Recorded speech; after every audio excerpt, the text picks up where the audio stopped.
All right, let's talk about trade wars, everyone. Specifically, the increasingly spicy trade war simmering between the US and China. Now, I know what you're thinking.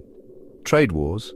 John, those sound about as thrilling as watching paint dry in a library basement. But trust me on this one, folks.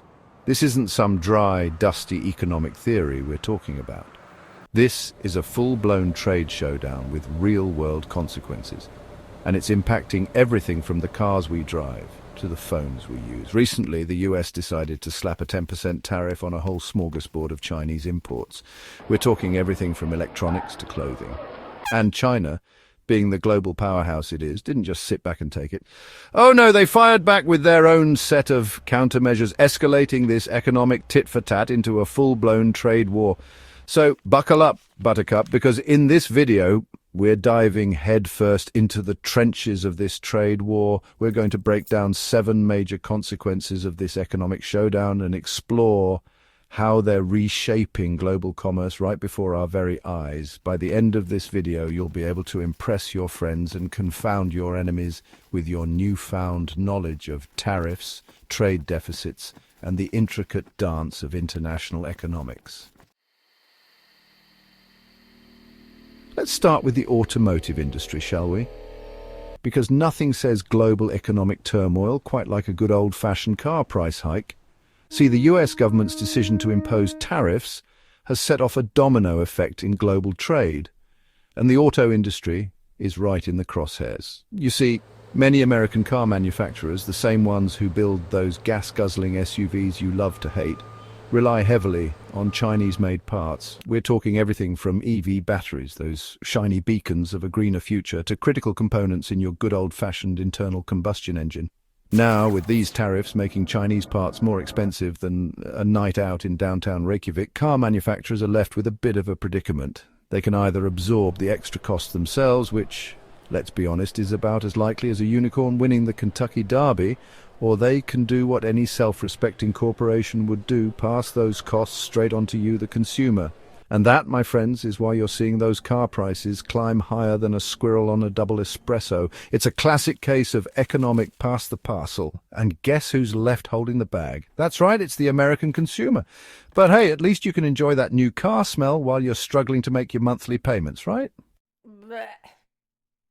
Blech. Now, you might be thinking, John, this all sounds terribly unfair.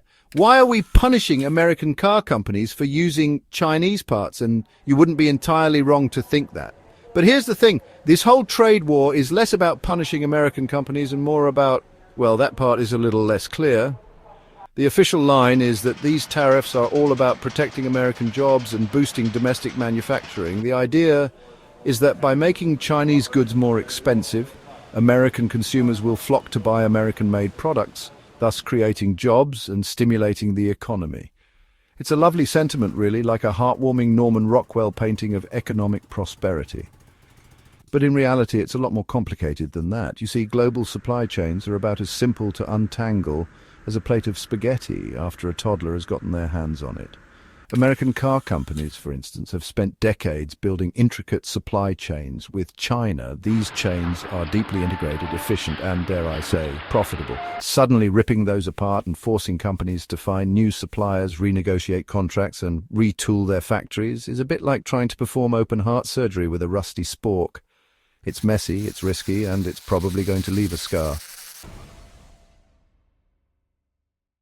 And it's not just the US feeling the heat from this trade war. Oh no. Our good neighbors to the north and south, Canada and Mexico, are also getting dragged into this economic tug-of-war. You see, the North American auto industry is about as intertwined as the Kardashian family tree. Cars assembled in the US often contain parts made in Mexico or Canada and vice versa. So when the US slaps tariffs on Chinese imports, it creates ripples that spread throughout the entire North American auto manufacturing ecosystem. Suddenly, a Canadian-made car part that uses a Chinese component becomes more expensive in the US market.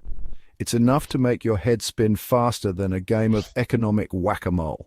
And the real kicker, this whole trade war might actually end up hurting American workers more than it helps. See, when car prices go up, people tend to buy fewer cars. It's basic economics, really, and when people buy fewer cars, well, car companies tend to make fewer cars. And when car companies make fewer cars, they need fewer workers. So while the tariffs might protect some American jobs in the short term, in the long run they could end up costing more jobs than they save. It's the economic equivalent of trying to put out a fire with gasoline. Now let's move on from the exciting world of automobiles and talk about something a little closer to home. Your wallet, because here's the thing about tariffs, folks. They're not just some abstract economic concept that only affects businesses and politicians. Oh no, they have a nasty habit of trickling down into our everyday lives, usually in the form of higher prices on the things we buy. Remember those Chinese imports we talked about earlier, the ones the United States slapped a 10% tariff on? Well, those imports include a whole lot more than just car parts. We're talking everything from clothing and footwear to electronics and furniture.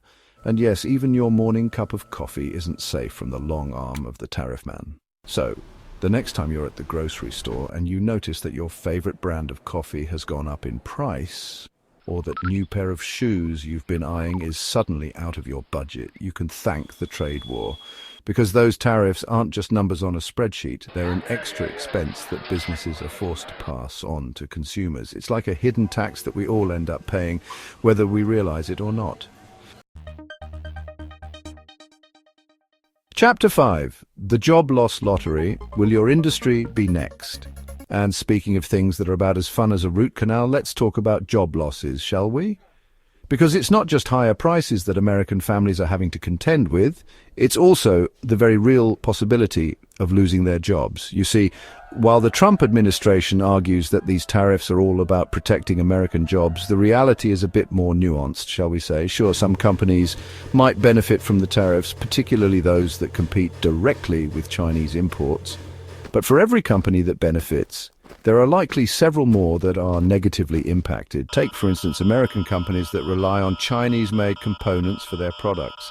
These companies are now caught between a rock and a hard place. They can either absorb the higher costs of those components, which eats into their profits and makes them less competitive, or they can raise prices, which could lead to lower sales and, you guessed it, job losses. It's a classic case of damned if you do, damned if you don't. And unfortunately, it's often the workers who end up bearing the brunt of these economic decisions. Chapter 6, The Global Economy, more intertwined than you think. This whole trade war really highlights just how interconnected the global economy truly is. It's like a giant game of economic Jenga, where each block represents a different country or industry.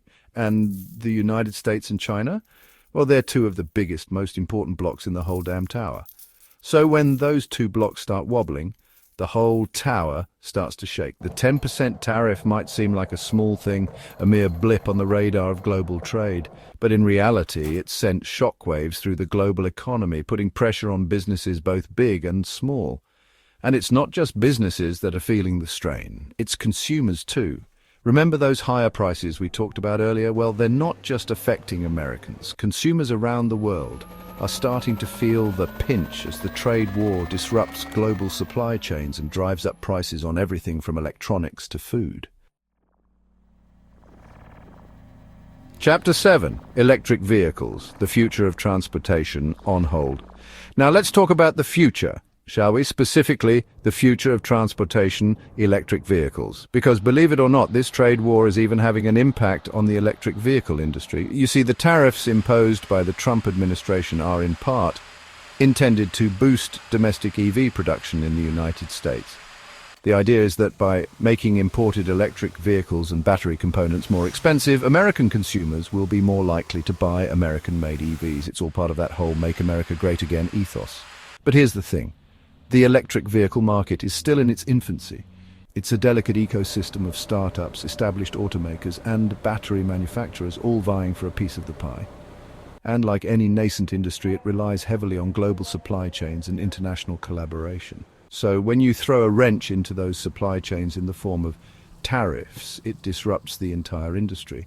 Suddenly, those American EV startups that were relying on imported battery cells from China are faced with higher costs, which could stifle innovation and slow down the adoption of electric vehicles. It's like trying to win a marathon by shooting yourself in the foot.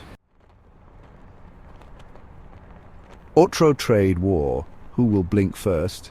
So, there you have it, folks. The trade war between the United States and China is a messy, complicated affair with far-reaching consequences. It's impacting everything from the cars we drive to the prices we pay at the grocery store. And the real kicker, it's not even clear who's winning. Some argue that the tariffs are necessary to protect American jobs and intellectual property, while others contend that they're nothing more than a self-inflicted wound on the American economy. What do you think? Is the United States winning this trade war, or is China gaining the upper hand? Drop your thoughts in the comments below, and don't forget to subscribe for more updates on global markets and other things that keep you up at night. Thanks for watching. See you next time.